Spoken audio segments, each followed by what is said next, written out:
Hey guys, welcome back to my channel. My name is Lexi and today we're doing another pick a card. Today's pick a card is a collaboration with a very lovely and vibrant Cameron from Which Way to Wicked. I'm really excited for this collaboration because we are going to be diving into one of my favorite topics, which is your psychic abilities. So what's going to happen is on my side of the channel, on my side of the collaboration, I'm going to be taking a look at what your most powerful psychic abilities are right now in this present moment, whereas over on Cameron's channel she's going to be taking a look at what is so magical about you and alluring. And I like the axis there because on my side we're able to take a look inwardly and look at the psychic gift and pull from there, whereas over on Cameron's channel you're able to see how other people see that magic in you too, which I like that polar opposite, so you get the best of both worlds. There we go. So let's get straight into the collaboration. I will have the link to the Which Way to Wicked channel in my description for you guys to head over there and watch part 2. But yeah, let's get straight in. So the crystals I have for you, pile number 1, we have the lapis lazuli. Pile number 2, we have the green aventurine. Pile number 3, we have the sunstone. And pile 4, we have the amethyst sphere. So see which crystal you are drawn to. The timestamps are going to be in the description box as usual, and I will see you guys at your timestamp. Hey pile 1, welcome to your reading. So we are taking a look at what is your most powerful psychic gift currently. So you guys chose the lapis lazuli. I'm going to start with tarot and then we're going to move on to your oracle card. So let's get in. So pile number 1, please spirit guides, tap me in to the collective of my pile number 1. Some of you guys may have strong Taurus energy in your chart. That was just something that came through. Pile number 1, some of you guys may be into herbology as well. That's where I'm being taken. Because when I'm thinking of Taurus and I'm thinking of that, you know, connection to the earth, and then I'm being taken to like gardening and I'm being shown somebody holding a flower, but then it's also like you're studying like herbal medicine and things like that. So that may have been something you did in a past life or something that you might be interested in this life. It doesn't have to be, that's just something that popped up for some of you guys. Pile number 1, please spirit guides, tap me into the collective of my pile number 1s. I'm hearing hibiscus. Somebody might drink hibiscus tea or be aware of that or be working with that. I'm not sure, it's just something that's come through. Pile number 1, please spirit guides, pile number 1. What are my pile number 1's strongest psychic gifts? I'll lay the cards and then I'll channel for you guys. 2 of Swords. What are my pile number 1's strongest psychic gifts? I'm being shown dolphins. Yeah, I'm being taken to the ocean. I'm in Tarkan energy. 8 of Cups. What are my pile number 1's strongest psychic gifts? What are my pile number 1's strongest psychic gifts? Judgment. In the back of the deck, we have the Ace of Cups. Okay, pile number 1, please spirit guides. What are my pile? Let me just make sure that's straight. Yeah.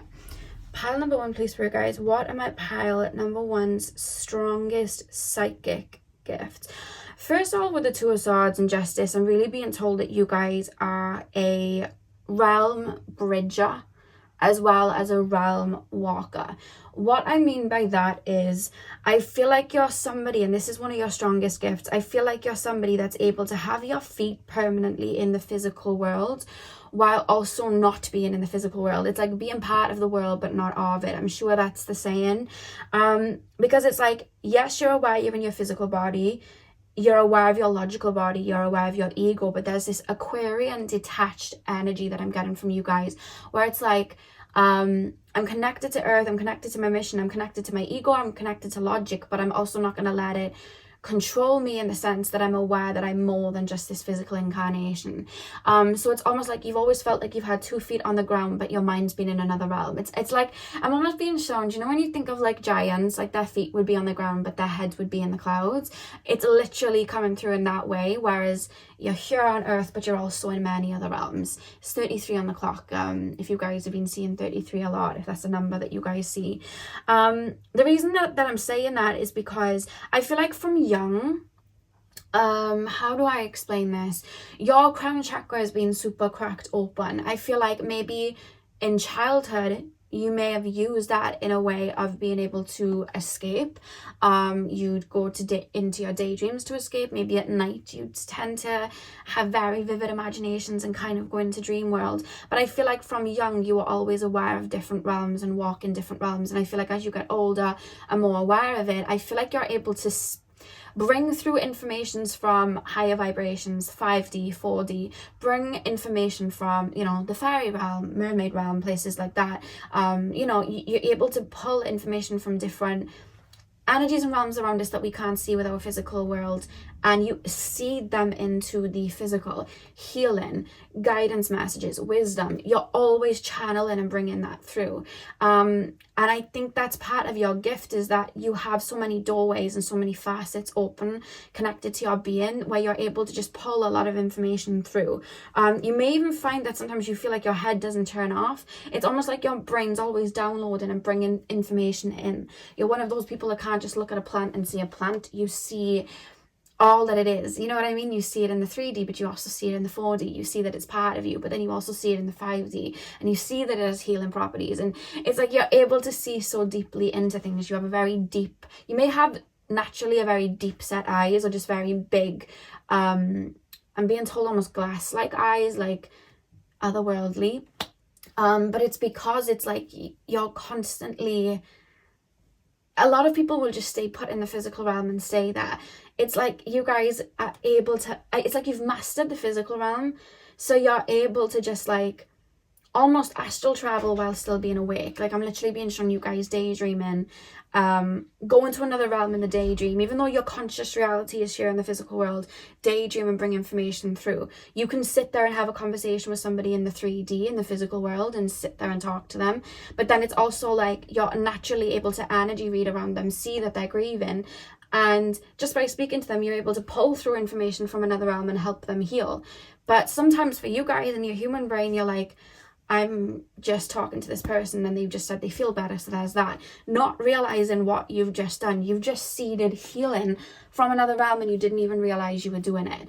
And the reason I say you're a realm walker and you're a realm bridger is because I feel like you guys are able to walk different realms. You guys may be shamanic healers, you guys may be Reiki healers, energy workers, you may be able to astral travel and lucid dream, but at the same time, the reason you're a realm bridger is you're not just doing that to escape. Maybe in childhood you did it to escape, and that was just because it was open to you. But I feel like where you're at now, you're able to bridge the gap because you're able to bring that information through.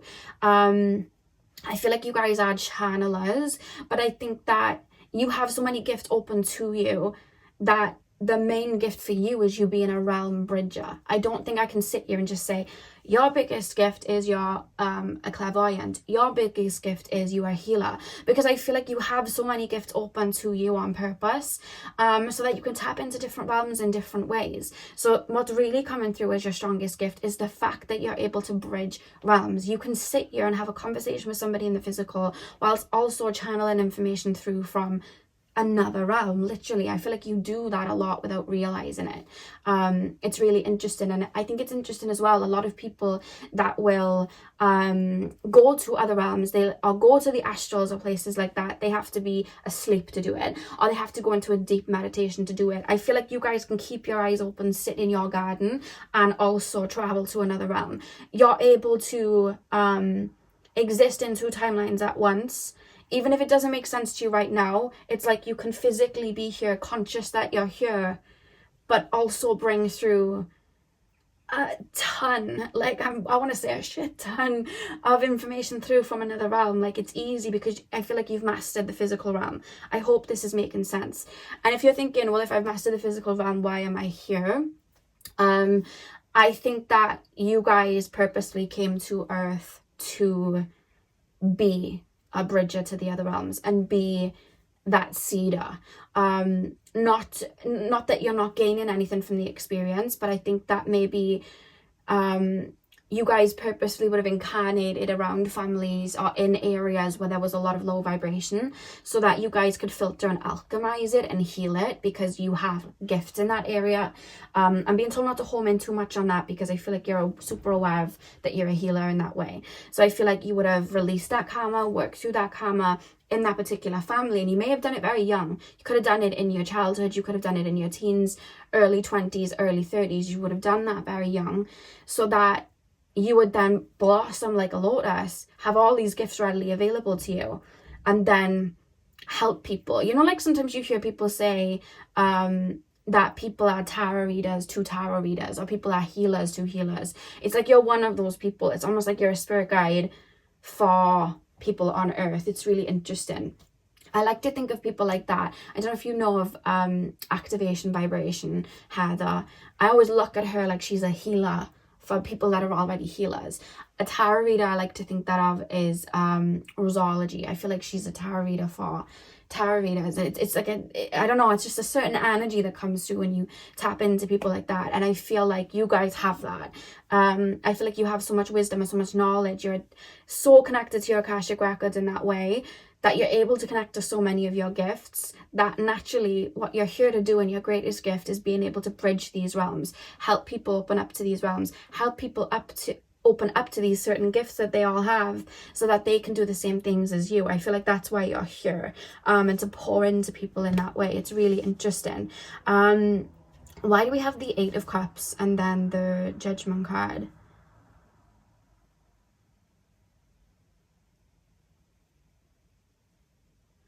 I feel like I'm just gonna download, hang on guys. I really feel like with the 8 of Cups and the Judgment card, you know, like I was saying, you guys are you know, I was saying you guys may be a spirit guide to people on earth. Like sometimes I see that when I channel, that people can be spirit guides but they'll incarnate in the physical world. I'm literally being shown people, like other people's spirit guides that are not in the physical realm, and they're looking after and energetically looking over people that have incarnated in the physical, and they're like, right, well, you know, my pal ones, they're pretty open to these gifts now, or they're pretty open to this and that now, and they'd really be able to like spark something in my person. So what I'm gonna do is I'm gonna have them link up somehow, and it could be in the case of like you just meet somebody in a bus stop one day, and you just give a piece of information that really sticks with that person, but it would have been like divinely guided, so that person met you, so you could spark a match, ignite something in them. There's something really interesting there that's coming through. And the reason I'm saying that with the 8 of Cups is I just feel that you may have, especially in your younger years, have had people that didn't stay for too long, or may have been very drawn to you for your healing, for your guidance, what you could bring, your emotional depth, the comfort that you brought. And I feel like you would have had to learn between who wants to really be around you for you and who needs you, because I feel like maybe you had to learn the lesson of the empath to have boundaries. But I do feel like a lot of people have just been super drawn to your energy. Maybe they came to you in past lives for guidance or healing, so they've naturally gravitated towards you in this lifetime as well, because it's almost like you just plant seeds of knowledge or healing, and then even when it doesn't make sense to somebody in the moment, it could even trigger somebody in the moment, later on down the line that seed's going to grow. It's really interesting that you're able to do that. It's like you're a seed of light and wisdom, and by you doing that, you naturally are able to bridge those realms, if that makes sense. Another thing I want to say before I move on to the oracle cards is that when I was saying it in the beginning of you guys are very connected to your Akashic records, and I think that you guys are able to see naturally the Akashic records of people around you, the Akashic records of Earth. So naturally you have that psychic ability of being able to see timelines for other people energetically. And it doesn't have to be you see physically a timeline in front of you, but you like energetically know. Someone tells you they're in a relationship, and you automatically know before even meeting the person, before even hearing the story, I think that's a karmic connection. I don't think it's going to last too long. It's like you're aware of it, or oh, that person's definitely a soulmate, they've been with that person in other lives. Like, you know these things about people. And I think as well, you've always had this thing, and this is something that's coming through as well, because you've been so connected to your own Akashic records, that it's like you're not too stressed about finding someone to be in a relationship with or finding people to be in friendships with. And I feel like the reason being, or maybe you've grown into it, but the reason being is I feel like you've always drawn in the people that you needed in the right time, because it's like you're able to, again, you're in the physical realm, but you're also existing in the other realms. So say now you're in a crowded room with people. When people come up to you and start talking to you, you know if you have a soul link there or not, because you can energetically feel it.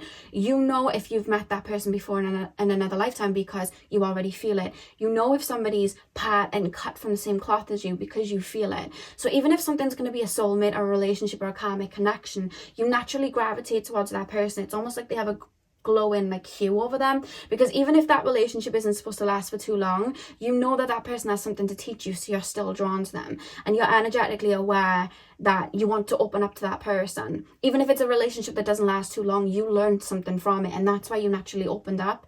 And sometimes your logical brain is like, this connection might even feel like a little bit of a train wreck, but I'm energetically kind of drawn here. And I feel like it was because your soul knew that there was a lesson to be had, you know what I mean? And it was like, oh, okay, I learned something there. So there's almost this feeling of, I don't need to go out and search for a partner or a relationship, because I'm already tapped into my Akashic records, and I know the right person's gonna come when it needs to, and I'll know when it's time. I don't need to fuss and fight against the tide. You're super aware of that. It's really interesting. Even with career, it's like, even when you'll stress about a career or a career choice or money or anything like that, you automatically go back to default set and connect into your spirit, where you're like, the right thing will happen in its right time, and if it's not meant to be, it's not meant to be. You know what I mean? It's like you trust what's beyond logic and what's beyond the physical world, because you are also connected to another realm. It's really interesting how that comes through. It's like you're constantly connected to source, constantly connected to the Akashic records, because yes, you're in the physical world, but you're also not of the physical world, and that allows you to tap into other aspects. But you've also reached a mastery, or are reaching a mastery, where you're able to have a healthy ego and be able to push into your ego when you need to, but also not let it carry you away. You know what I mean? And tap into your emotions when you need to, but not let them carry you away. It's like, I'm in the world, but not of it. It's very Aquarian. But I am picking up strong Pisces. You could have a lot of strong Pisces in your chart, a lot of planets in the 12th house, because you are in other realms constantly, I feel. And also, you guys may have a lot of Neptunian influence in your numerology charts. You could have, you know, a life path number 7, a soul edge number 7. There's a lot of Neptunian energy there. It's really interesting. So let's pull your oracle cards. Pile number 1, please, spirit guides. What are my pile number 1's most strongest psychic gifts? We have Get Wild. What are my pile number 1's strongest psychic gifts? It's funny, because the way your soul's looking at life right now, it's like, I've come to Earth in this particular realm, but it's almost like you're looking at people in this particular realm, in the 3D realm, as lost. It's like, you're not, it's like your soul's looking at people running around, and it's like, it's so interesting. You're in the physical world. You're all in this 3D world, but yet you're so disconnected to this world. You're not connected to your physical bodies the way that we should be. You know what I mean? Your mind isn't connected to it the way that it should be. You're not even connected to your minds the way that you should be. The foods on Earth, you're not connecting to them the way that you should be. Mother Gaia, you're not connecting to her the way that you should be. But yet you're all here in the physical world. What's going on? So it's almost like... It's like you're here not just to bridge the higher realms and root them down into the physical world, but it's also bringing Mother Gaia and her wisdom back to people too. Because I feel like you may be learning, I was saying at the beginning about herbology, you guys may be learning about the physical body and plants and earth, because it's like, there's no point even trying to get some of you guys to ascend right now if you're not even rooted. Like, you're not even listening to your own animal instincts with this Get Wild card. You're not even listening to, you know, you have these animals in their tribes. They're connected to the weather. You see cats going wild when there's a storm. You wouldn't be able to tell if there was a weather coming. You're not tuned into it. Even though your body can naturally do it, you're not rooted. So it's like, I have to I'm not just rooting from the realm of spirit in the higher realms, but I'm also rooting from the realm of spirit in Mother Gaia, because it's like your mind's almost perplexed, like your soul is when it's talking about it. It's like, how can you all be in the physical world and in this 3D world, but still be connected to Mother Gaia? Like, what's going on? And I feel like you're here to bridge that information through as well. It's quite interesting. Like, I almost feel like your soul is a little bit perplexed, like, how on earth did this happen? Like, we need to start, it's like, when you have a computer and you have to put the wires back in, it's like, let's rewire this, you know what I mean? Let's rewire all of this back so we can get a signal again, because we're not going to be able to fully connect spiritually if we are not rooted and plugged in. So let's try and get a signal here, because right now everyone's running around and there's no Wi-Fi at all here, and it's because the router to the internet isn't plugged in. And the way we get the router plugged in is we connect to Mother Gaia and we route into the ground, and then we'll be able to channel and the Wi-Fi will turn on and we'll be able to get those downloads and those updates. You know what I mean? So it's like you're helping people reach that higher potential of the physical human experience, and that's a gift that you have. Versatility is connecting to multiple psychic gifts that you have. I don't think this is like, you are a strong psychic, I feel like you have so many. I think you're aware of it because you're super connected to your Akashic records and past lives. I feel like you're someone that could help people, like Dolores Cannon, and she would take people into like a trance and connect to their past lives and their higher selves. I feel like you're somebody like that. I saw somebody on TikTok the other day, I can't remember her name, but she was doing trances like that as well. And it doesn't even have to be that. It could just be tapping into people's Akashic records and showing people, certain strengths and weaknesses and how they can work through things. I think you're somebody that can do that very well, because you are an energy reader, an energy healer, an energy worker, a realm bridger, a realm walker. It's really, really interesting. We have patience here as well. I'll just get one more card from this deck. Pile number one. What are pile number one's strongest psychic gifts, please, spirit guides? Ancestors, yeah. And then she's rooted in, and then her hair is going out to the moon here. So again, like I was saying, rooting back in to connect. It's like you're helping people plug themselves back in this lifetime to be able to turn on the Wi-Fi and download in a way that would make sense to them. Yeah, we have surrender at the back of the deck. Why do we have, spirit guides, patience for my pile number one's strongest psychic gifts? I feel like throughout your life, certain gifts reveal themselves the more you root yourself in.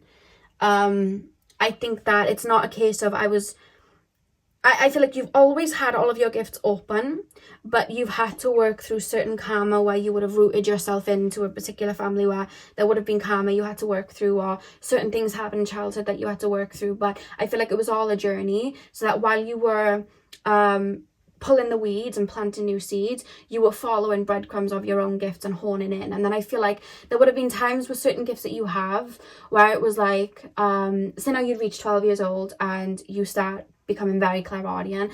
You then realize you were always clairaudient, but you weren't aware that your experiences were clairaudience, and then you were able to fully hone in on it, do any shadow work that kept you from really honing in on it, and then fully open up to it. And I feel like it's the same with all of your abilities. Healing, again, being an empath, you could have felt like a slave to that gift at one point, giving your healing to everyone, and then you would have learned to have boundaries, balance it out, and be careful where you were putting your energy, so you were able to hone in on your empathic abilities even stronger. So with patience, I feel like as time goes on, you remember I said the lotus and it opens and you have all of this wisdom, the petals open one by one. And I feel like you've had to have patience with, and not opening your gifts, they're already open, understanding your gifts and cutting away the weeds that made you not believe in yourself. Because I'm hearing that maybe you would have dealt with gaslighting when you were younger, so you would have gaslighted yourself out of your own premonitions and gifts, our own worthiness to really perform to the best of your ability in that way, and that's something you've been releasing.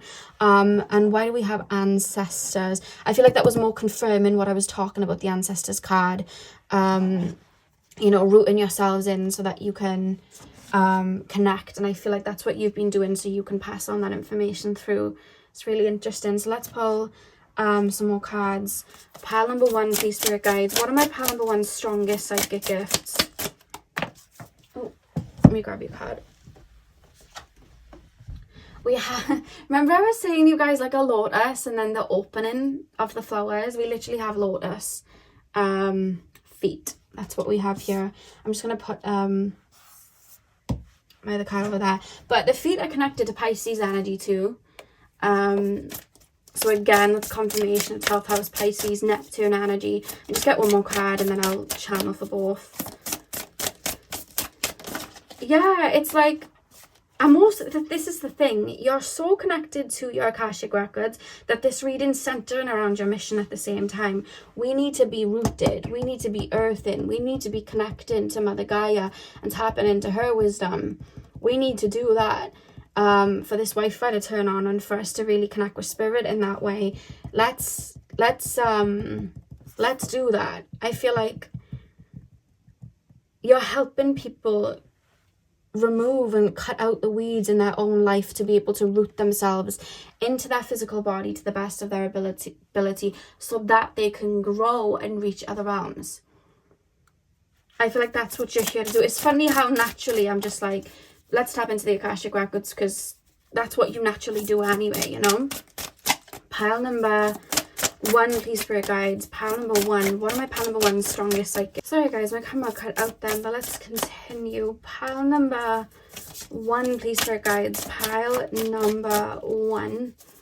What are my pile number 1 strongest psychic gifts? We have absorbing energy. So I think this is coming through more so to confirm that you guys are natural healers, and I think you've always been able to pick up information around people. I think you've been able to see when people are healing. I don't know why, and this could have been an experience for some of you guys, or they could just be showing it to me as analogy, but I'm being shown somebody sat there on a train or in public. It looks like a train anyway, and there's like a woman sitting there and she looks fine and you're talking to this person fine, but then it's almost like I'm being shown for the heart chakra. There's like a rose, but the leaves around the rose are burning off and falling, and you can already feel and see that this person is grieving something from their heart chakra. And it's like your energy reading that, even though this woman to look at feels physically fine. I feel like you constantly absorb and take on things like that. And I think even when somebody may have ill intentions or be jealous or anything like that, you are able to know that very quickly. But sometimes, again, I'm being taken to like maybe gaslighting yourself out of that because of maybe earlier things that happen in childhood where it's like you pick up something about someone and then you tell yourself, oh no, I'm just making this up, but you're really taking in something, you know what I mean? Really taking in somebody's jealousy or somebody's upset or even somebody fancying you, you know what I mean? It's like, oh, that's just me, but no, it's like that person genuinely is really feeling you in that moment, but you maybe tell yourself, oh no, it's not, but it is. You pick up on things like that really quickly. It's really, really interesting, because you're aware of what's beyond the physical. And then we have make your own path by here as well. I think a lot of your earlier life is going to be a lot. I feel like you may be doing a lot of healing again, rooting yourself in, opening yourself back up, but then I feel like maybe around your Saturn return or maybe even beyond that, you guys will then you'll be so conscious that you're creating your own reality that it's like there's multiple pathways in front of you and you'll create from that and do what you see fit from that. It's quite interesting. It's like, okay, what's my highest timeline? Let's play and let's go there. But I feel like no matter what pathway you take, you're going to be helping and guiding people. That's something that's coming through. So let's pull your final card. Pile number 1, strongest psychic gift, please, spirit guides. Pile number 1, strongest psychic gifts. You have so many. You have so many. We have power of angels. May your angels protect you, guide you, and keep you safe. I love that card. That's such a pretty image. I love that. I honestly, guys, feel like these angels looking up at Earth. I honestly feel like you may be someone that I've tapped in before and I've seen that there's guides and souls around the earth that protect it and look after it. I honestly feel like you could be one of them incarnated when I look at that card. It's just interesting. I feel like there's almost like a responsibility, like I need to head down there and see this information in. And I feel like you've acted as a spirit guide many times for people on earth. And energetically, I'm being shown people looking up to you and ushering their people, you know, people that they're looking out for towards you. It's really interesting. You have this very hermit, high priest, high priestess energy, very wise beyond your years. It's really interesting. The back of the deck, we have discernment, follow your intuition. At the back of the deck, I just think that you guys naturally move and walk with energy because you're super aware and in tune with how energy works. And I feel like you've already once before, many times before, it feels, mastered the physical realm.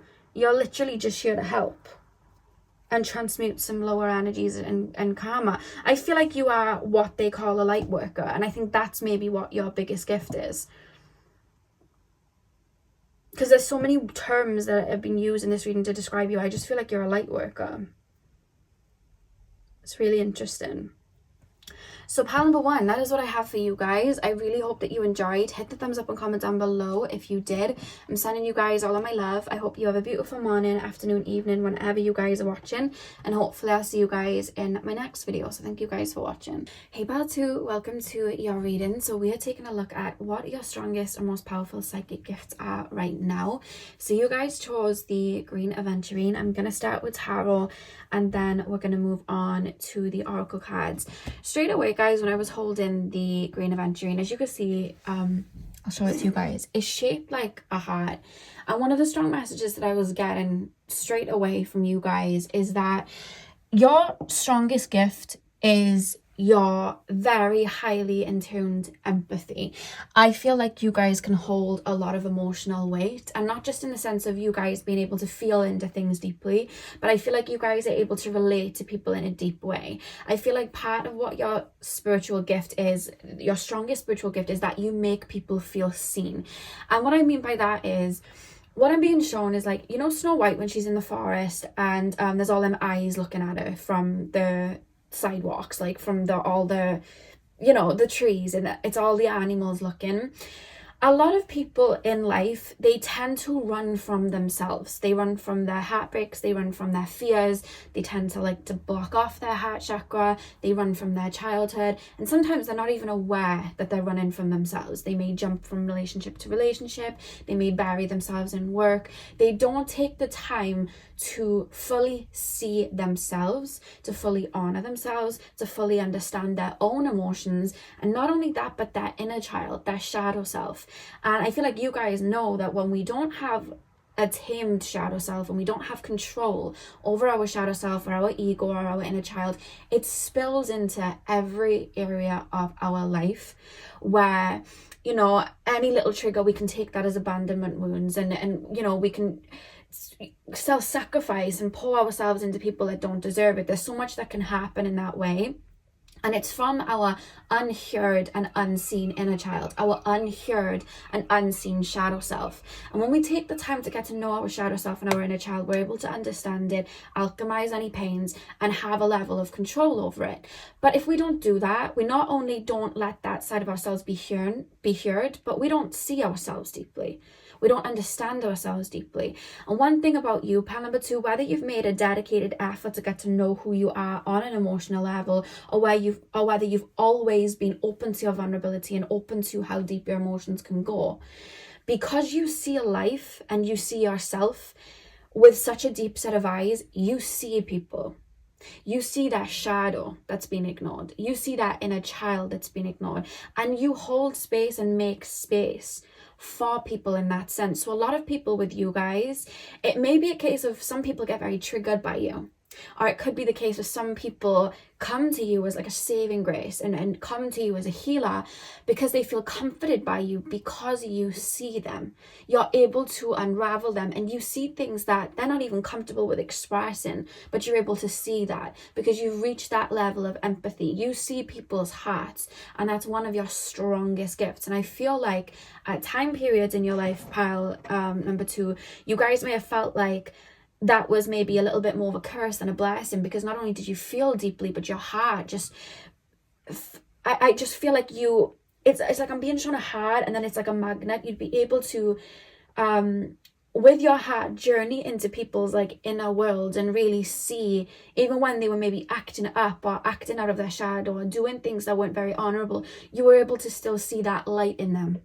And I think sometimes that may have caused you some pain, having to see other people's woundings and other people's neglected inner child, and you naturally wanted to fix that. I feel like that's something that you've worked on, and maybe having boundaries with people and knowing that you can't heal anyone. But that's the first message that's coming through for you guys, pal, too. It's your gigantic heart that's tuned to a very high degree, and your very strong empathy. And we all have empathy to a degree, but I feel like you guys are either currently, as I'm tapping into you guys, empowered empaths, or you're on a journey to become that. And I feel like what ties in with that then is maybe some clairsentience. You know, you may be able to pick up on people's actual aches and pains. You know, if someone has a migraine, you can take it on. If somebody has a bad foot, you can take it on. You'll feel that pain there. I feel like that's another thing that you guys may exercise and blend into as well, because there's a strong clairsentience here, but you really feel, and I think you feel your way through life, which I think is really interesting. So pile number 2. One of my pile number 2's strongest psychic. I don't know why Snow White's coming up a lot.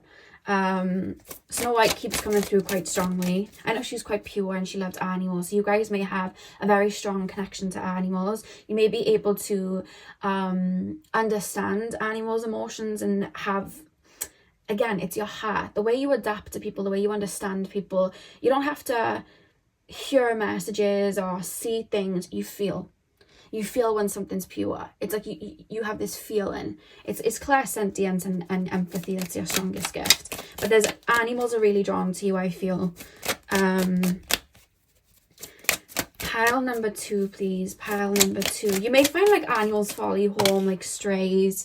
Birds tend to be around you a lot. We have the High Priestess. Yeah, I feel like you're quite connected to the like angelic realms, very close to source is what I'm being told. Pile number, you may be my water pile. Pile number 2, please, spirit guides. You're coming through, like I like to say, the gentle giants. You know, like elephants, they can cause a lot of destruction, but because they're so pure, they don't.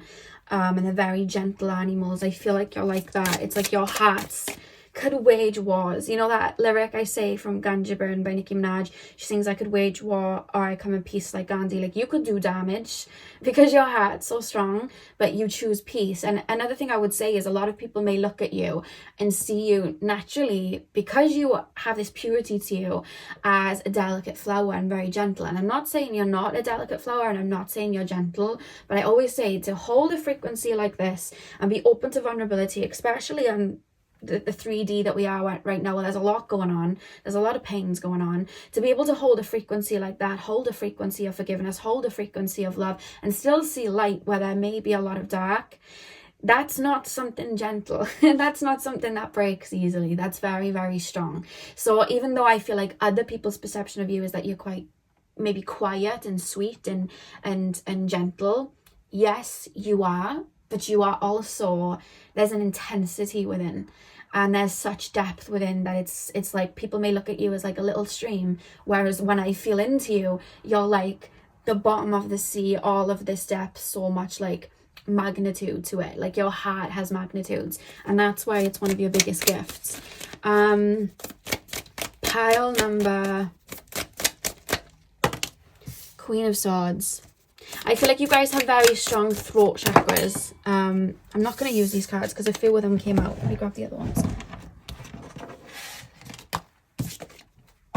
I feel like you guys have a very strong throat chakra. You guys may have your Mercury in a water sign, so Cancer, Scorpio, Pisces. It's the way you speak. I think that you can heal people with your words. There's an understanding and a depth that you're able to relay in your own words. 8 of Swords. I feel like you seed a lot of gentleness. I feel like you're very connected to your own inner divine feminine. It doesn't matter what gender you are. But I feel like you're very connected to your own inner divine feminine, and you're very connected to your own inner divine mother. You're very nurturing, very soothing. You may even work with a lot of divine feminine goddesses, Aphrodite, and again, it could be any, it could be Sekhmet, it could be Isis, Lilith. It doesn't matter. There's just a lot of feminine energy around you, whether you know, no matter what gender you are, there's just a lot of it, a lot of feminine energy. I think that you mother people, you nurture people, and as you guys know, when you think of like the mother energy, yes, it's soothing, and yes, it's nourishing, but like, have you seen animals in the wild and that motherly instinct? Like, they will tear your head off if you go near their babies, like, and that's the energy that you have. You're very protective of your own. I just shared you're no match for a narcissist. So you may have met or been around certain narcissists at a particular point in your life, but I feel like you're very wise to that. Like, this, it's funny because I feel like other people look at you and think, oh, maybe that person's a little bit naive because you're so open with your gentleness. But the reason you're so open with it is because you can see, it's like you see everything. You're aware because you feel everything. You know when somebody has like worst intentions or bad intentions, you know that. Like, I keep hearing you're no match for a narcissist. You see through a lot of the BS, to the point that you see the narcissist, you also see their inner child, you see their wounds, and you even have empathy for them and sympathy for them in ways, because it's like, wow. This reminded me of Harry Potter when Voldemort tries to get in his head and Harry's like, you'll never know love or friendship and I pity you, or something like that. That scene's coming to mind. I just think you always choose love. I think that's just one of your greatest strengths. There's something about your words though. Like, you can either really heal with your words or really trigger with your words. You may be very blunt with what you say. You may say it with love, but it's blunt to a point where I think that, okay, so say now someone comes towards you for your expertise, it's like they may be avoiding parts of themselves, but like I said, you see deeply. So they're standing there with the 8 of Swords, with that, you know, the bow around, and they're like, help me, and you're like, you literally just gotta, like, you know, the issue right here is you've literally just got to like get free of this ribbon. It's not that hard. This isn't change. You can just break free of this. Just do this, just do that. And I think people may get triggered because, how do I explain it? You genuinely want the best for people, but sometimes the best for people isn't sugarcoating.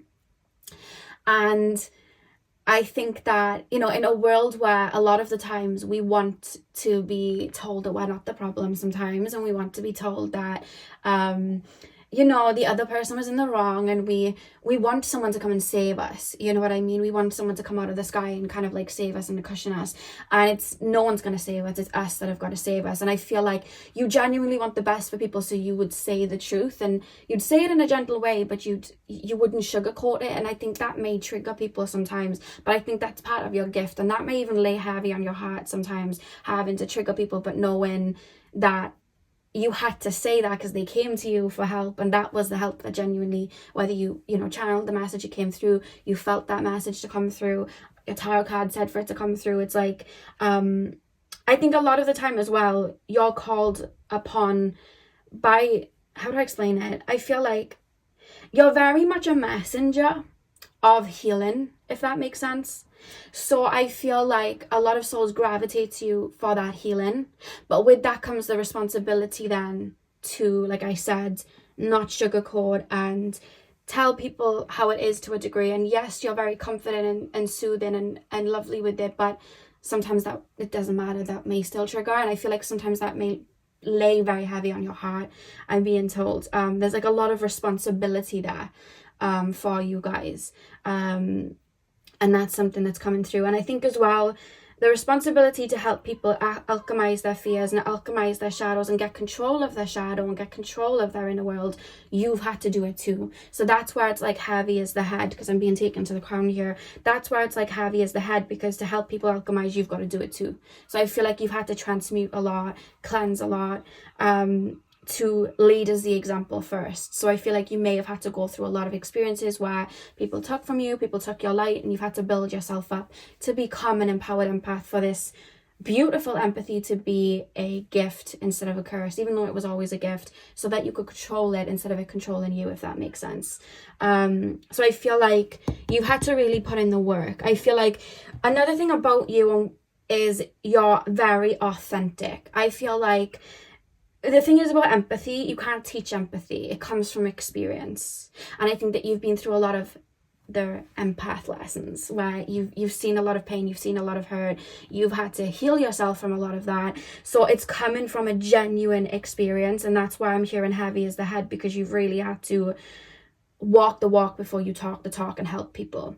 When you give information and guidance, or you help people, or you give people words of wisdom, or you give people you know, the truth or whatever like that, it's like it's coming from wisdom, from experience, where you've actually had to learn the same lesson as that person. That's why you're so authentic, and that's why you're able to really see people deeply, because you remember when you hurt like that, you remember when you were angry like that, you remember this, but you also found your way out, and I feel like you're here to help people find their way out of that too. But you're so soothing as well. It's like there's such a nurturing aspect to you. Super empath. Super empath is what I'm being told. Pile number 2, please, spirit guides. What's pile number 2's strongest psychic gifts? The Wilding. What's pile number 2's strongest psychic gifts? Hang on, these cards are just like... Pile number 2, what is pile number 2's strongest psychic gift? Your heart leads the way. I'm hearing the song Lead the Way by Janae Eichel. It was for the movie Raya the Last Dragon. We have Manifest. Pile number 2. I feel like you manifest through your heart space, because it's very pinky there, which is the colour of the higher heart chakra. We have Shadow. Another one of your biggest gifts is that you don't fear a lot. I feel like you really don't fear anything. It's like, I've seen it all. I've seen it all. Try me. Because I feel like you may have a lot of 8th house placements, Scorpio placements, a lot of Plutonian aspects are coming through here. And the reason I say that is because I feel like you've gone to the depths of your subconscious, or you've really hit rock bottom many times and clawed your way back out. And it's like, I've been down there with the monsters and the vampires or whatever, you know, whatever you're scared of. I've made friends with them. They're my pals now. You know what I mean? They're my friends. They respect me. I respect them. They have no control over me. I have control over them. Try it. You know what I mean? I'm not scared of anything. You may look at me and think, because I'm, you know, I've got a pure heart, that I'm gentle. But how do you think this heart became so pure in the first place? You know what I mean? It wouldn't be pure if I was running away from all my demons. I slayed my demons, and now they're my friends. So you have this strength that you've been able to go into the darkness and you fear nothing. Like, that's really coming through really strongly. Or you'll get to a point where you fear nothing. You're my pal that's done a ton of shadow work. Get wild. You've done a ton of shadow work. Or you've come from a lot of pain and healed it. Turned it into wisdom. Turned it into gold. That's what you guys have done. So you may have incarnated in a family where there was a lot of pain, a lot of karmic wounds. Wouldn't shock me with your pile, to be honest with you. So you could plant this healing and allow it to take place within your energy. We have Reflect here as well at the back of the deck. So a lot of your strength and a lot of your gifts actually come from experiences you've had in life, and how you've learned, and how you've, again, clawed your way out from rock bottom, clawed your way out of pain, chose love, what it would have been a lot easier to turn dark and choose hatred, and you didn't. Like, that's one of your gifts, and you may not look at it like that. You may, some of you guys, still look at it as a burden, but I feel like you're going to get to a point where it's like, I create my reality. I could feel stuck to these pains and know they weren't fun to go through, but look at the wisdom I've gained, and now I know I can go that deep into my darkness and still hold a frequency of light, still look at life with innocence and purity. I don't know about you, but that sounds like a gift to me. You know what I mean? I'm the gift, actually. You know what I mean? I was able to alchemize all of that to light. Look at me, I'm the gift. Like, there's a strong energy there, and I feel like part of your mission maybe is to show people that they are the gift too, and to not let these energies turn them dark, and to make friends with their darkness so that they can find that light and strength within themselves and no one else can control them. I think that's another part of the gift. Why do we have the Wilding? Yeah, I feel like you've built yourself up from your own ruins so sturdy that no one could get in. And I feel like part of your gift was that journey to tap into your power to that degree to help other people do it too.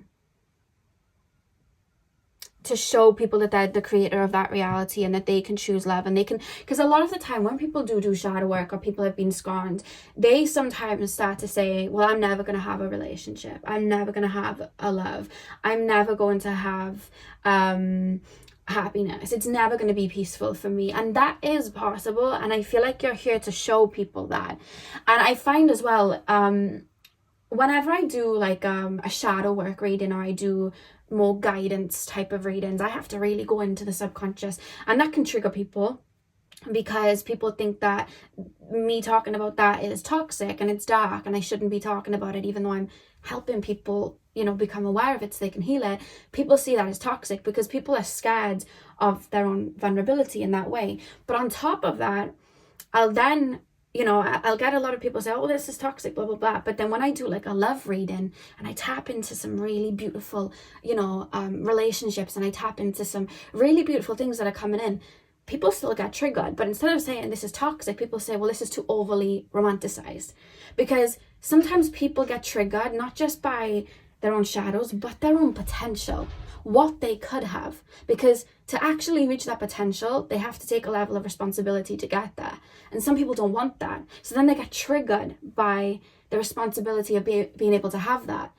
And I found the polar opposites. People are either triggered by their darkness or they're triggered by their potential, but both, the root of it is from the same thing, and that's their own responsibility to their own healing. And I think that you're here to show people the power within themselves so they know they have the key to be able to alchemize, so that the shadow here doesn't control them and they can create. Yeah. And manifest purely from their heart instead of their own woundings. Because when we manifest from the heart, we're manifesting from spirit. We're manifesting from our truth. So we're always going to tap into a higher timeline then. And we're no longer, oh my God, what if I can't have a relationship like that? What if it ends up like my past one? What if I can't have peace in my life? What if it's always going to be like this? You're helping people be aware of these shadows that are holding them back to be able to bloom and blossom and be able to create. And when we look at Get Wild, when we look at a nature is source's creation.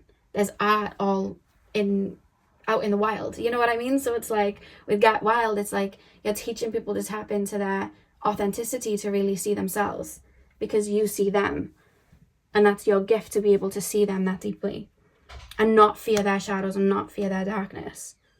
Let's pull some more cards. Pile number 2. What is pile number 2's strongest psychic gifts? Oh, your cards came out together. Oh, you have 3. Okay. We have make your own path.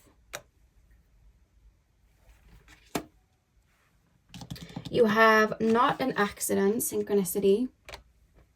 I'll put that by here. And you guys have expect the unexpected. And to make it nice and symmetrical, I'll put the back of the deck next to it. So we have the symmetrics going on here. What was the back of the deck? Befriend your ego. That was the back of the deck. Okay. Make your own path and not an accident, synchronicity.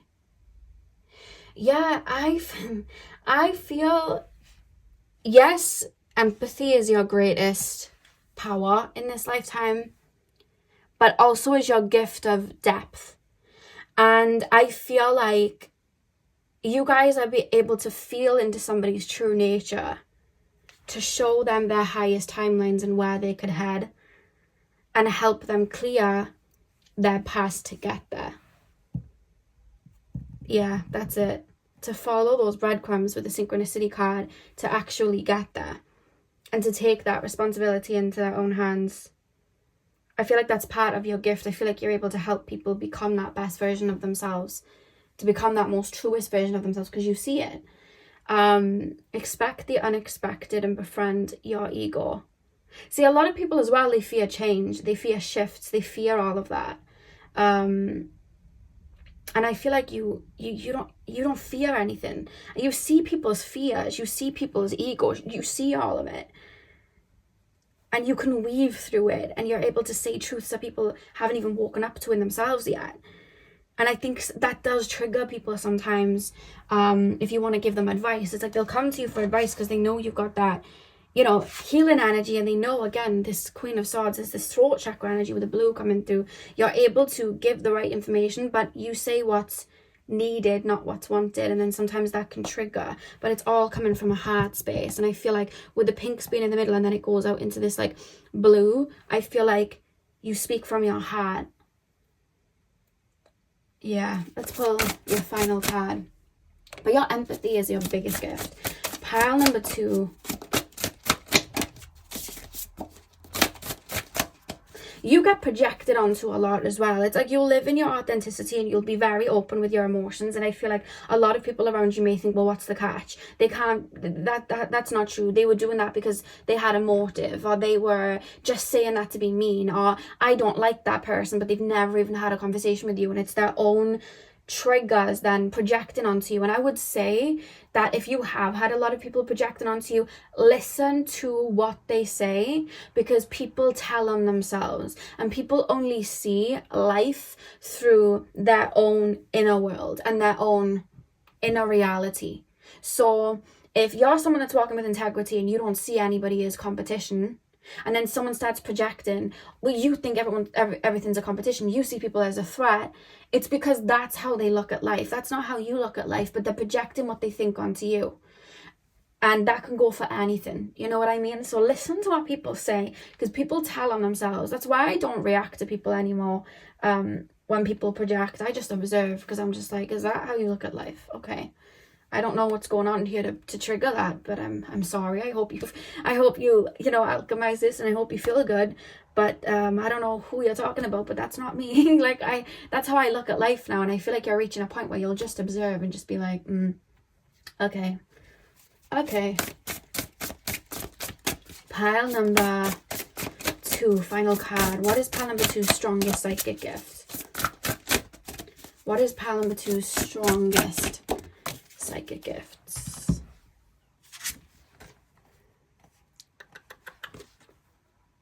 Do you know I was saying you learn out of your own woundings and pains from the past, and that's part of your gift? We literally have miracles out of mistakes. Use your mistakes to inspire and empower you to face brighter days ahead. I think that as well. And it could even be for look at the heart. I was saying your heart's your strongest gift, and you literally chose the heart crystal. And then look at the card on here with all the pinks. She's literally sitting inside of a heart. And then I was seeing you guys in my water pile, and we literally have the shell here. I'm seeing daisies for you. I know daisies represent purity, so you guys may work with that flower or be drawn to that flower. Because daisies are coming through quite strongly. Use your mistakes to inspire and empower you to face brighter days ahead. You learn from your own woundings, and maybe when you have even, had mistakes or reacted out of your shadow self, it's like you don't want anyone else to go through that pain. So you help people tame that ego, tame that shadow, or connect to that shadow, or finally let that shadows be heard, so that they don't have to experience the pain you have. That's why you ride so hard for people, because I feel like you felt immense pain in this lifetime, and you don't want people to feel that. No matter if it's an animal, no matter if it's nature, people, you don't want people to feel that. And I think you move with integrity, and I think that's why Spirit's given you such a gift to be able to see people so deeply, because you use it for purity. Yeah. The back of the deck, we have retreat. Seek and receive consolation from God to overcome a difficult experience. This is a time for reflection, solitude, and contemplation. I feel like you're someone as well, you'll take on a lot. And you'll see a lot of pain on earth, and I just see you guys feeling that, I feel like you guys will just take on the pain of the world sometimes and what people are going through. I've been there, and I know there's a lot going on right now as well. So I hope you guys are, you know, taking your solitude when you're drawn to it and you need it, and filling up your own cup and just really nurturing you, because I feel like you're someone that needs a lot of that, a pouring back into, you know. And I'm hearing a song for you guys, which is it's a new song out. It's Rihanna's song from the Black Panther soundtrack. It's Lift Me Up. And I know at the end she sings, it actually brought me to tears when I heard it, but she sings, hold me, and she's like, we need love, we need light, we need love, we need light. And I don't know, I feel like that song would really touch you if you haven't heard it before. So it's Rihanna, Lift Me Up, from the Black Panther movie. So yeah, part 2, that is what I have for you guys. Keep shining those big beautiful hearts. I hope you guys enjoyed this reading. Hit the thumbs up and comment down below if you did. Remember to head over to Cameron's channel. I'll have the link in the description box to see part 2 of the reading.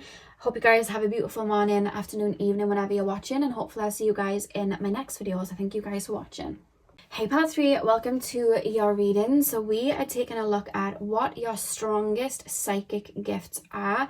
So you guys chose the Sunstone crystal. I'm going to start with tarot, and then we're going to move into your oracle card. So let's get straight in. So spirit guides, can you tap me into the collective of my pile number 3s, please? Straight away, I'm being taken to the sun, and I know you guys chose the Sunstone, but I'm really being taken into, like, you know, you have the yin yang. I'm really being taken to the sun energy there, and the masculine energy there. And it doesn't matter what gender you are, but this sun energy and this masculine energy, it's coming through as creation. It's coming through as, I'm being shown a lot of fire energy naturally because of the sun. So you guys may have a lot of Aries, Leo, Sagittarius, but there's a lot of fire coming through. You may work with fire very well in this lifetime, but you're passionate, which helps you create. And I always say source is a creator. It helped create everything we see. It helped create the world that we walk on. It helped create nature. It helped create us. We're all a creation of the creator. So when we are in alignment with the creator, with the universe, the God source, whatever you like to call it, when we're in alignment with that, we are going to create. And I feel like you guys, one of your strongest psychic gifts is your ability to create from nothing. Ability to see colors where people see black and white, ability to hear melodies that people can't even hear, or create melodies that haven't been created before. You form things, you create things, but what you also do is you create a fire in people and a passion in people. And I hope this makes sense. It's a level of light worker, but it's in a different way. Pile 2 felt like a light worker, but they felt more like an empath, so they could absorb the energies of others and transmute it. You are because they were very divine feminine, you're coming through very divine masculine, in the sense of you boil from within, alchemize from within, draw a fire from within, and sprout it out. And what that does is activate. Imagine everyone walking around like seeds, sunflower seeds, and you just shine your light and you activate that. That's something coming through for you guys. It's like, and I'm being told to say, when you're happy, everybody's happy. When you smile, everyone smiles. When you work on yourself, everybody else benefits from it. Because you draw inspiration from within, which then ignites inspiration in others. You draw creativity within, and then that ignites creation in others. It's really, really interesting that you chose the Sunstone, and that's what's coming through so strongly from you guys. So let's keep going.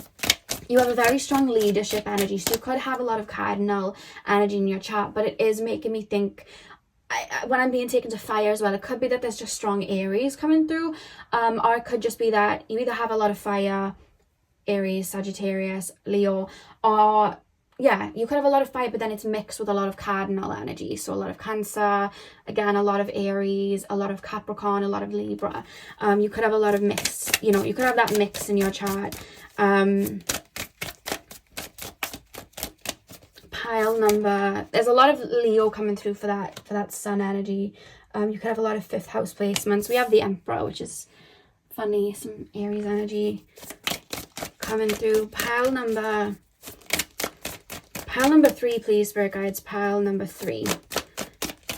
Yeah, I feel like you command, like when you speak, you command, because it's coming from source, it's coming from creation. You speak, people listen. And like I always say, energy is waiting around for us to direct it. And when we direct it, that's how we manifest and we can alchemize. When you speak in a volume that energy listens and starts to alchemize for you. You pass on information to people and you lift people up. People really listen to that and get moved by it. It's really interesting. A lot of leadership energy coming through. You're a natural leader, I feel, because you're an activator. 10 of Swords. Yeah, I feel like you're an activator. Pile number... I'm hearing Kehlani's song, Yet, and she sings, what is not growing is dead. If you can't understand, get the F out my face. And that's Kehlani, Yet. That's the song.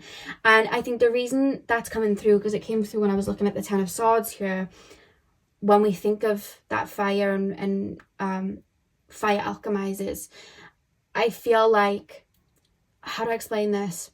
You ignite people's authenticity and their light in them to the point that their fears and their wounds can no longer stay low in their subconscious. They have to come into their consciousness to be transmuted. So sometimes when you may just be being yourself, shining your light out, or you may give advice, or you may pass on a spiritual message to someone, people may get triggered. But the reason they're getting triggered is because you're naturally this fire energy that's alchemizing people. The closer you get to sun, the more the physical body has to be alchemized. It can't get too close to the sun. It has to be alchemized into a different form.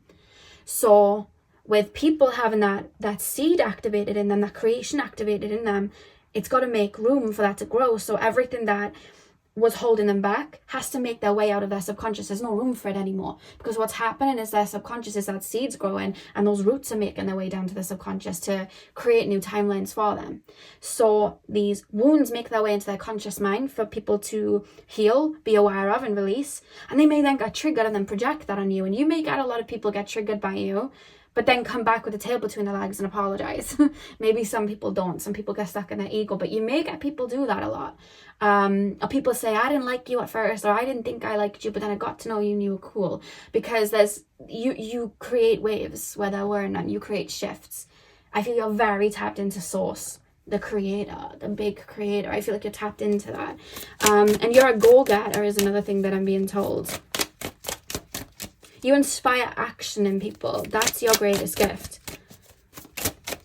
You're a light worker, but it's because you're the type of light worker you are is an activator. You activate people. And the reason I know you're activating from source is because there's just not one other color but purple here. Very tapped into the divine. Very tapped into spirit. And that's how I know you guys have a healthy ego, or have worked to have a healthy ego, because it's in unison with your spirit, your higher self, and your soul. You're not creating out of like a cockiness or, something selfish. You've balanced that out with spirit to be able to bring information and activate that in people, to activate that power in people. You want everyone to feel powerful. And you have that very level-headed essence to you where it's like, how do I explain this? You're able to see above. Even when people are projecting their wounds and whatever onto you, it's like you're able to see above and detach from it. This is really interesting. I want to keep going. We have the 8 of Pentacles. I want to channel more. Tell me more about this King of Wands, Knight of Swords. Tell me more about all this crown chakra energy, spirit guides. What's going on here? What is going on here? I feel like you guys are really connected to like the higher realms. Because yes, you're creating from source and your solar plexus is definitely coming through as your strongest gift. I think that's your gateway. I was going to say your passport to the higher realms, to spirit. It's really, really interesting. It's like I'm being taken through your solar plexus up to the higher realms, up to the, 5th dimension, 6th dimension, and higher, up to source. It's really, really interesting. I feel like you guys have claircognizance. You guys get downloads a lot. You'll just speak and messages will come through. But again, they activate. It's funny because a lot of people, when they channel, it'll come, like for me, when I channel, it comes through my throat. So it'll come from my crown out through my throat. You guys, this is why I was getting a bit confused, but I get it now. It's coming from your crown chakra. Yes, it's hitting your throat chakra. Yes, it's hitting your heart chakra. It's coming out through your solar plexus. So you're channeling information, but it shines out of your solar plexus in this confidence, in this light, that sometimes it may even feel like you're not doing anything, but even you walking into a room, these rays are shining out of your solar plexus that are coming from the higher realms, and it's activating people's inspiration. You guys may wear clothes that are really cool, or like people get really inspired by what you wear, the way you do your makeup, the way you do your hair. You may have multiple businesses at once. You guys just may have a very creative business. You guys may be artists, musicians. You may have your hands in a lot of pots. The way you speak may be very unique. You guys as well may be like CEOs, bosses, but the way you do things, it's different to other people. You may be leaders of like certain groups, so you may have a community that you speak to, but the way you do it is different to people, because there's a uniqueness, because you're creating. You're always creating and seeing things differently and tuning into different frequencies and passing that information down. You're definitely a seeder, but you're an activator. It's almost like you're an activator to people, right? I always channel people and they're like seeders. So they come through to pass information through. And they incarnate, and it's like they'll seed the light, or they'll seed messages of healing. You're the activator to, I feel like, seeders and people. You activate people.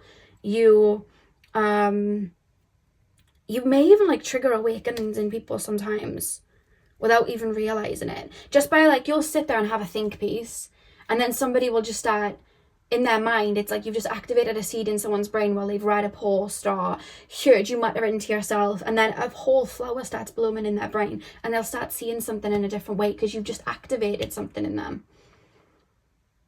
And it's funny how you pass it through your solar plexus into creativity. If you guys don't make music or don't make art or anything like that, I would definitely say to get into it. I feel like that you'd be able to get some coding and some information and some channeling through to people there.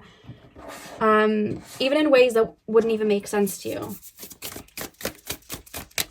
It's really, really interesting. This is, I want to get deeper. Pile number... We have the Revolutionary, and of course it has fire on it at the top. Pile number 3. Speak truth. Pile number 3, please, spirit guides. What's the strongest psychic gifts? Yeah, do you know, like that song, that Beyonce song? It came through in another reading the other day. That Alien Superstar song. You kind of feel like that. There's a uniqueness to you.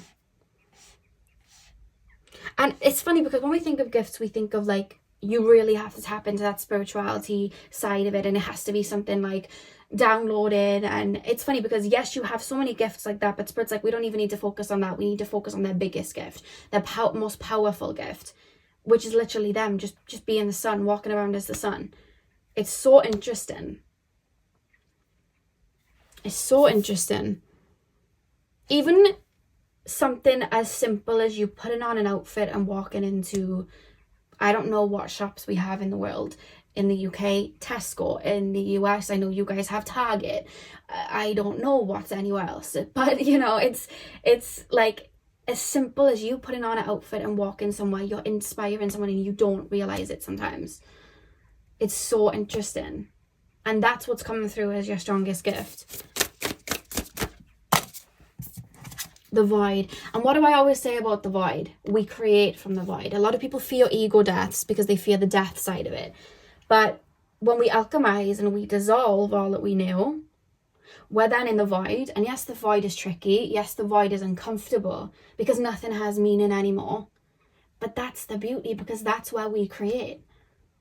And I don't think you are the type of people to fear the void, because you just give meaning to things all the time. And you help people tap into their own inner meaning too. It's 33 on the clock if you've been seeing that number a lot, by the way. It's 11:33. Yeah, you're constantly creating. You're so tapped into source in that way. And it's in different ways that you shine these rays out. It could be in your words, the way you speak, the way you write, the way you sing, the way you paint, the way you draw, the way you dress, the way you...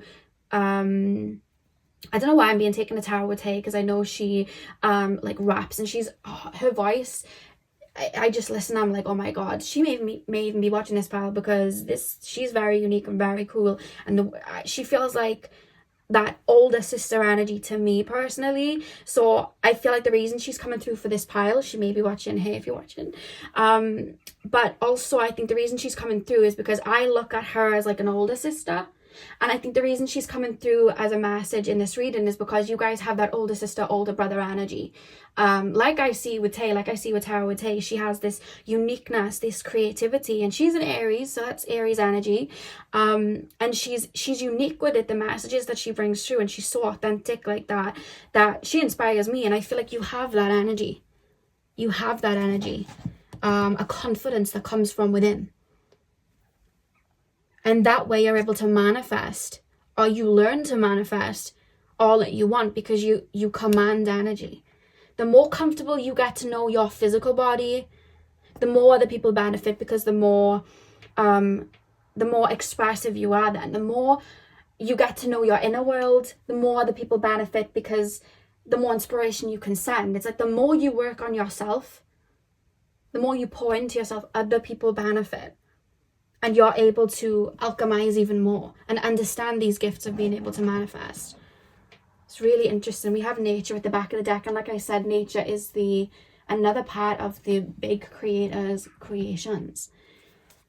It's really, really interesting. It's almost like, I know we're all a part of source. And we're all leaves to what is the seed, which is source. But you guys feel really close to it. It's really interesting. You're so in tune with your creative notion. That's how it's such a gift for you guys. There's a fire in you that just doesn't go out either. It's like when your back's against the wall, this passion ignites and you get all these ideas and inspirations. You know what I mean? Like you could be going through something, but it's not just something, because you're able to create from it. It helps you go harder. It brings more passion into your life, you know? You're able to draw from that. You could hit rock bottom, and rock bottom had never been so colourful, because you create from there. You get inspired from there. From everything. You're always able to create like that. You help people see the light by being the light and activating the light within them.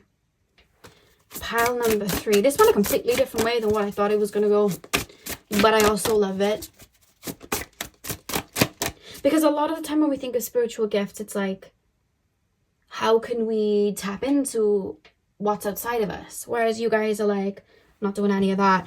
I'm tapping into me and I'm shining it out.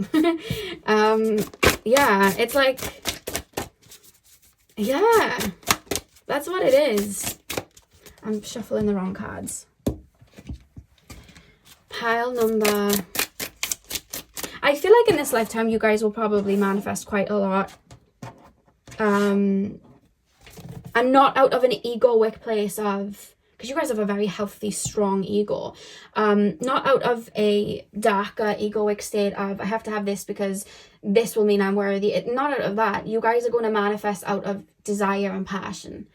That's what you guys are going to manifest out of. And those manifestations are merely your creations. Pile number 3. Nothing can be plain to you guys. It's like, yeah, I have a house and I'm styling it in the most interesting way ever. Yeah, I'm writing a book, but it's just not going to be black and white. It's going to go full on Harry Potter, multiple universes. There's a backstory to every single character. It's like that.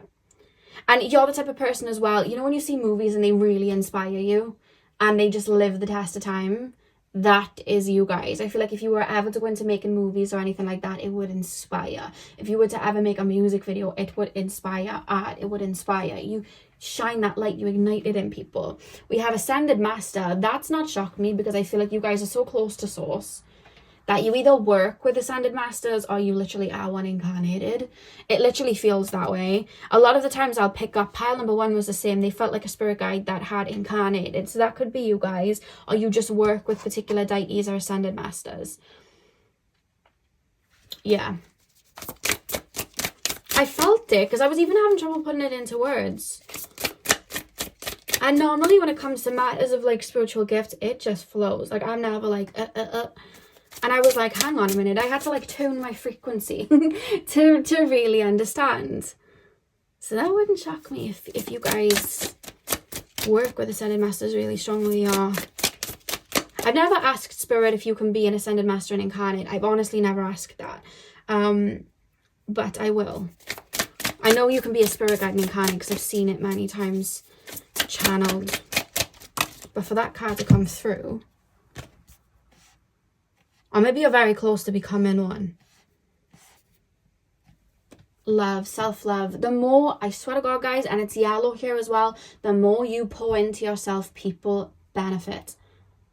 The more you love yourself, people benefit. The more you give to yourself, people benefit. So don't feel like you can't be selfish. And when I say selfish, I mean people tugging at you and pulling on you when you know you need rest. Don't feel guilty for pouring into you, because that's where your strength is at. That's your most powerful gift. Don't ever feel guilty for pouring into you or feeling yourself or seeing that light within yourself, because you seeing that light within yourself is how other people benefit, because then you see it in them. I feel like people have tried to talk you out of being confident in your own words, confident in your own style, confident in your own walk, your own existence. People have maybe tried to talk you out of it. Don't let them do that. Keep pouring into you. I feel like people are like, you're shining too much. It's casting light on my shade. Please stop. No. No. Because this is what I came to do. Yeah. We have fully integrated.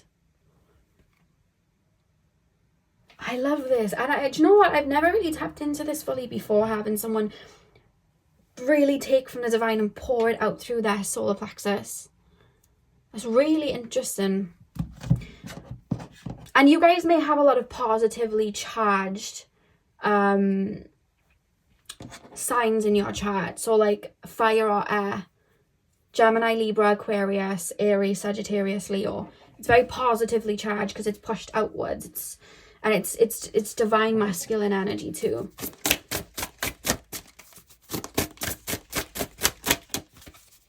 Pile number 3. What is my pile number 3 strongest?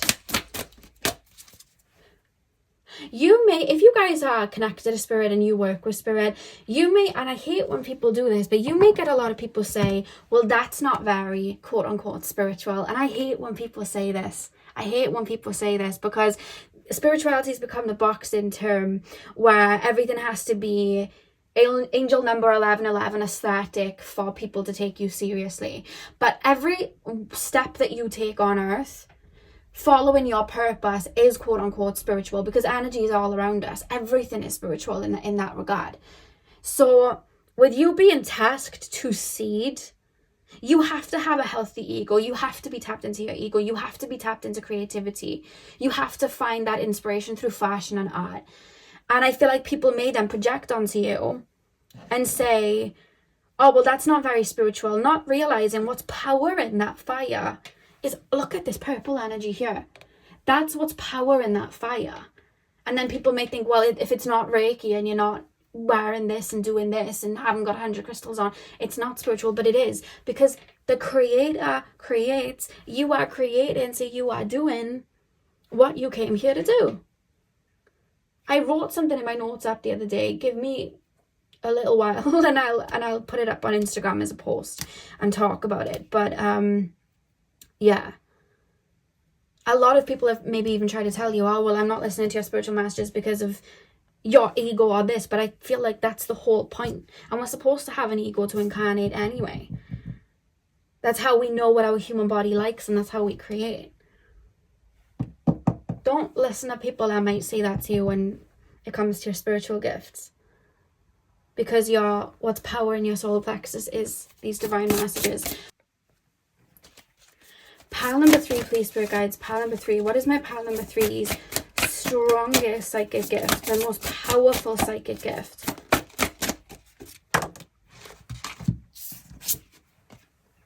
Midas star. Luck is on your side. Let the magic happen. Love that. And even when we think of the star, The sun is a burning star. See how all that correlation is there and it's shining? She's holding out to it in the sky.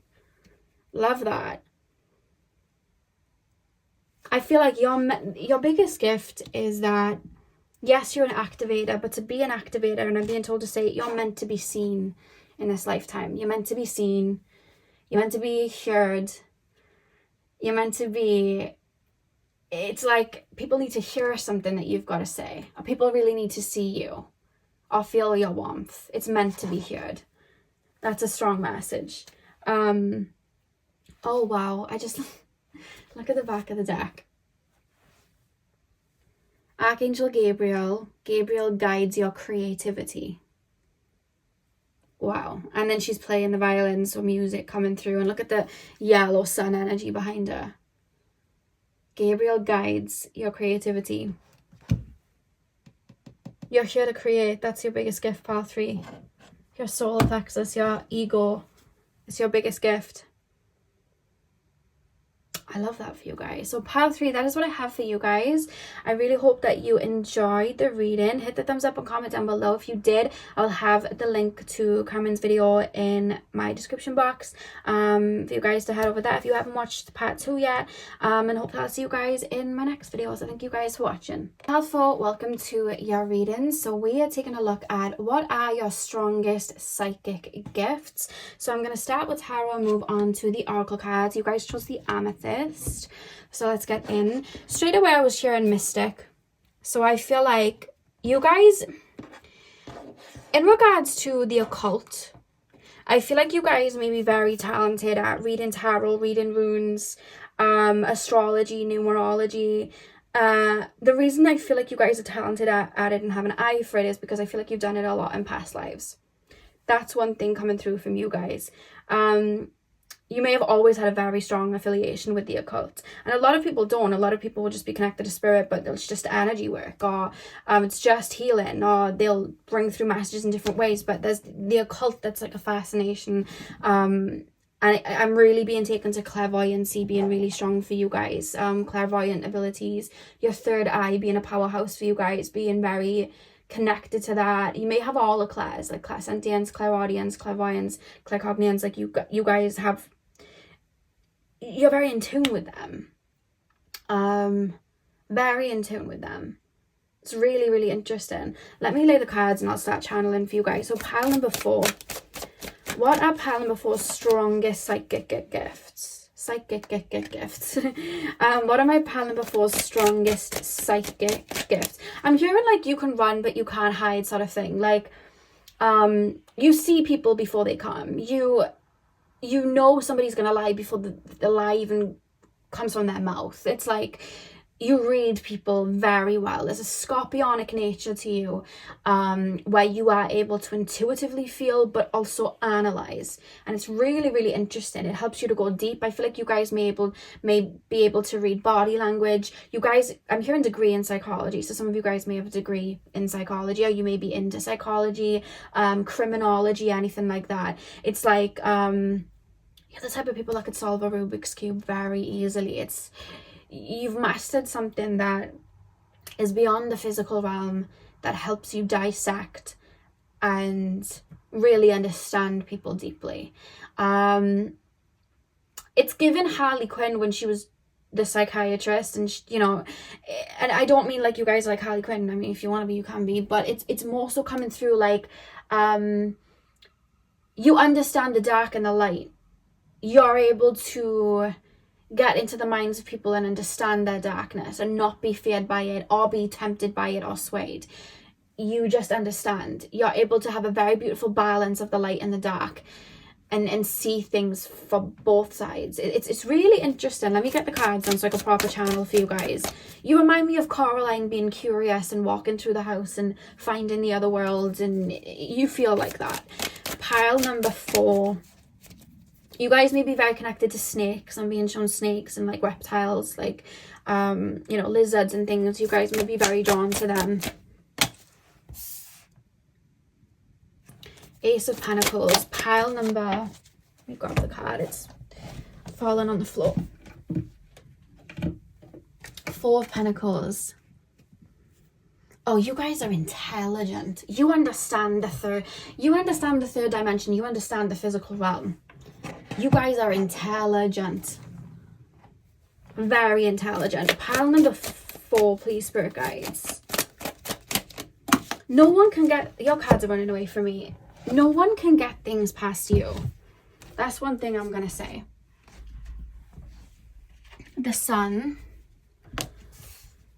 Yeah, no one can get things past you. Pile number 4, please, spirit guides. Tap me into the collective of my pile number 4s. Strong connection to your crown chakra too. I can feel that working in overdrive. It could also be that you guys are having your crown chakra activated right now. You may be getting a lot of downloaded messages or feeling a little bit ungrounded right now. You're being told to make sure you're covering your crown when you're not using it. Because I feel like there's an activation there where you may be feeling that's a little bit hypersensitive right now is the word that I'm being told to pick up on. The Hierophant as well. The Hierophant. Pile number 4, please, spirit guides. Tap me in to the collective of my pile number 4s. Similar to pile number 2, you fear nothing, but also I don't feel like you're anything like number 2 in that aspect. It's like you're the opposite side of pile number 2.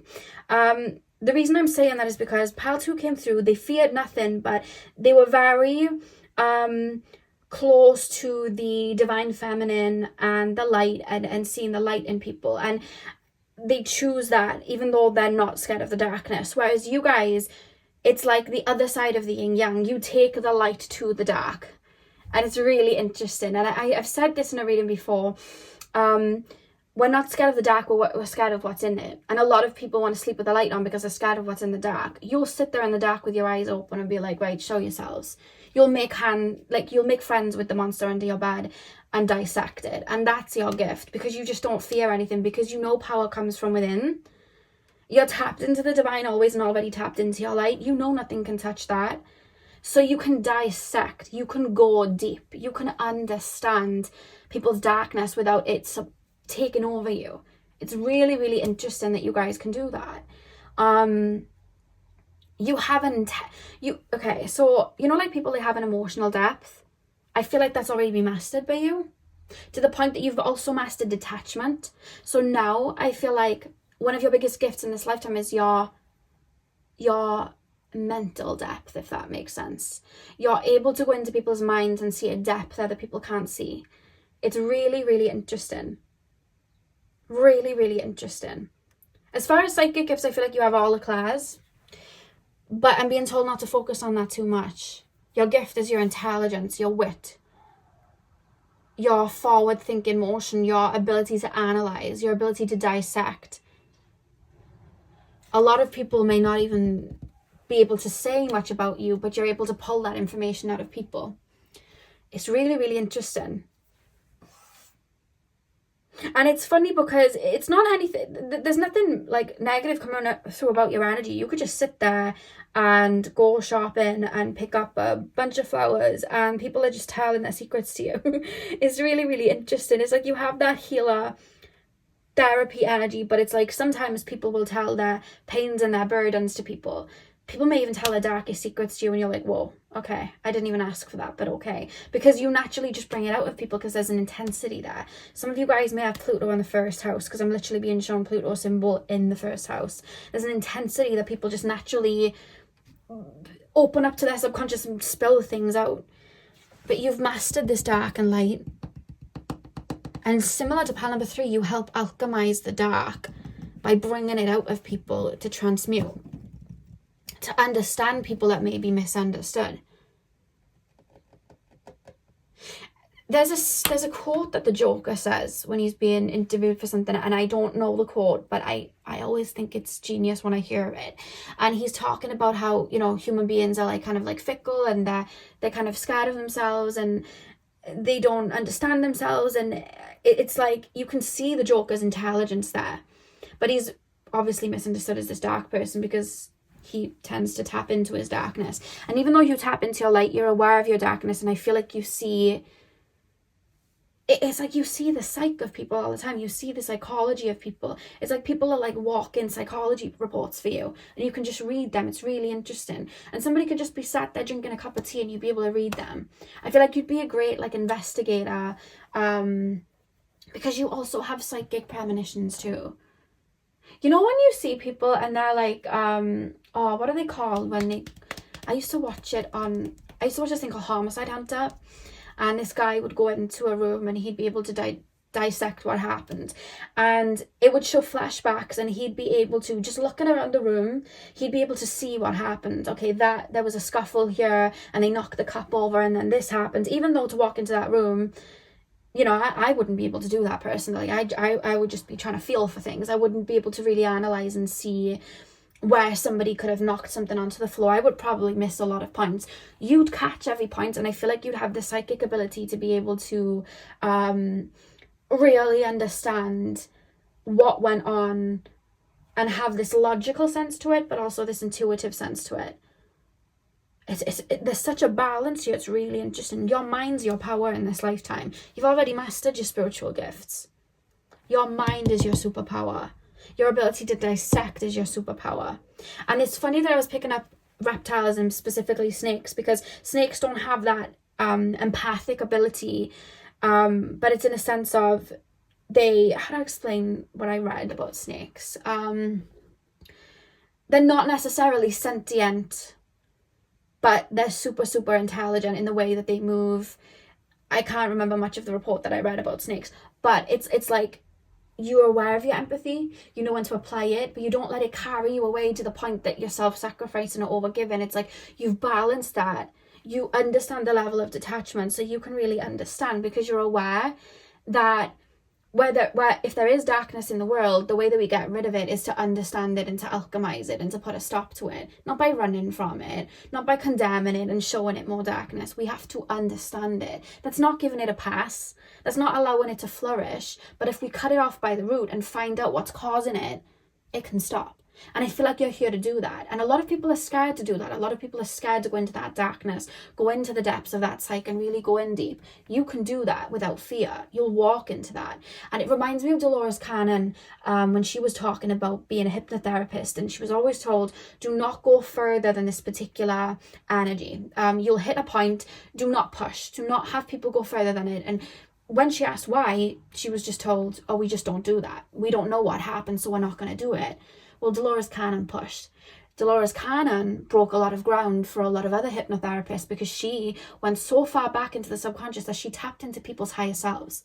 She tapped into people before they even incarnated onto earth, just through hypnotherapy, because she pushed it and she wasn't scared. And she covered so much that went on there. She brought through so much information because she wasn't scared. That's you guys. Really, really interesting. Really, really interesting. You don't fear the dark at all. Pile number 3. Cards are falling. Pile number 3, please, spirit guides. Pile number 4, please, spirit guides. Sorry, guys. I don't know how long I've been calling you pile number 3. You could have been drawn there. Pile number 4, please, spirit guides. Pile number 4. What is my pile number 4's strongest psychic gifts? Reflect. You hold very good memory too. You may have a lot of Scorpio or just a lot of water placements, because water holds memories, and I feel like you guys are able to hold a lot of memory. You can catch people out in their lies. It's like, hang on, you weren't saying that the other day. I don't remember you saying that the other day. You may have that photogenic memory. Is it photogenic memory? I can't remember what it's called, but it's when you can see memories as like snapshots. I've completely forgotten what it is. I know I have it though. But I feel like you guys have that. Dare to dream. Pile number 4. Destruction. You don't fear destruction at all. You may even work with let's just say Kali Ma. You know what I mean? And there's a lot of misunderstanding around Kali Ma. There's a lot of misunderstanding around Lilith. You know what I mean? But it's like with Kali Ma, yes, she can help bring destruction and that death, but it's like, that's alchemization. That's nothing to fear. If something can allow itself to destruct, it's because it wasn't stable enough. So we want to build that up to its strongest ability. So let's destruct it. Let's build better. Let's do better. You have no problem with tearing everything to the ground and building back up. You have no fear like that. And these eyes are really sticking out to me. You may have very scorpionic eyes, very deep set eyes. You could have very, Cancer eyes, very doe-like eyes. You see, people may be scared to have direct eye contact with you. Because you see people, you read people of filth. Sovereign. The back of the deck we have Reclaim.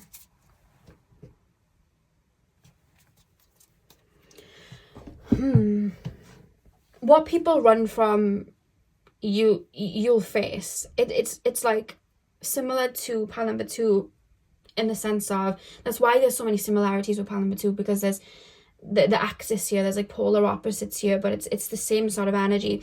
You don't run from your darkness, you understand it.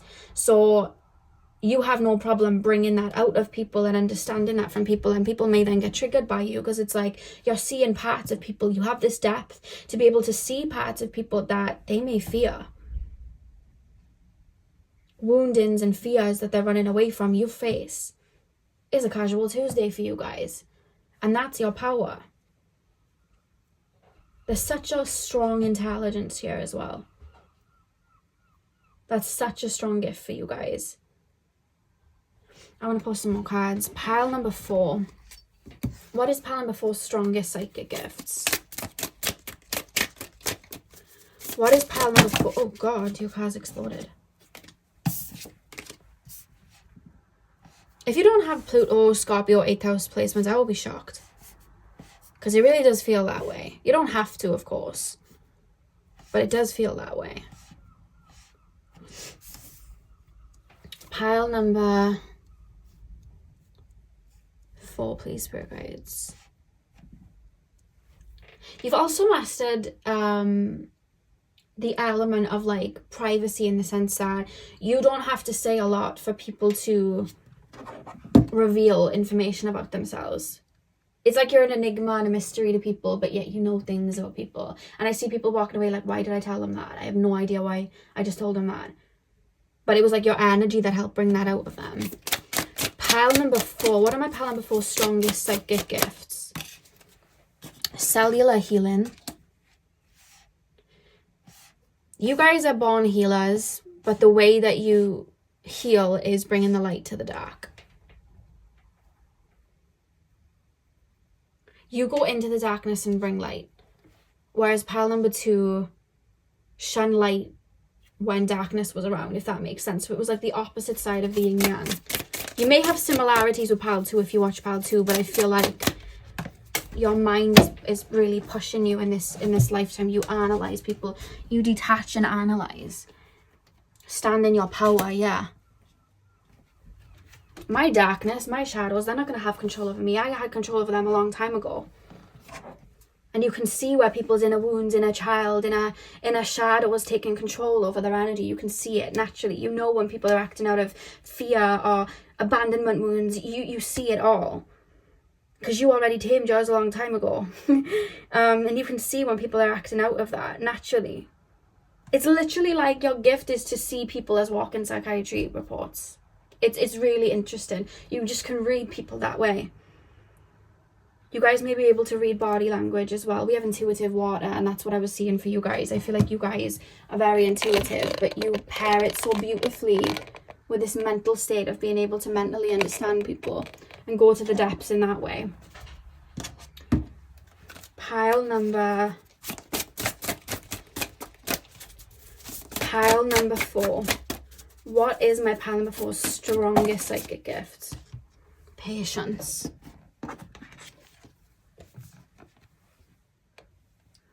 No matter what the situation or delay is, your desire will come when it is meant to. Look at the butterfly there with the third eye. So I feel like, yes, your clairs are your strongest abilities, but what Spirit's pulling through as your gifts is your ability to analyze and not get swayed by the darkness, but understand it. to balance out the yin and yang of the third dimension, we need to understand both sides.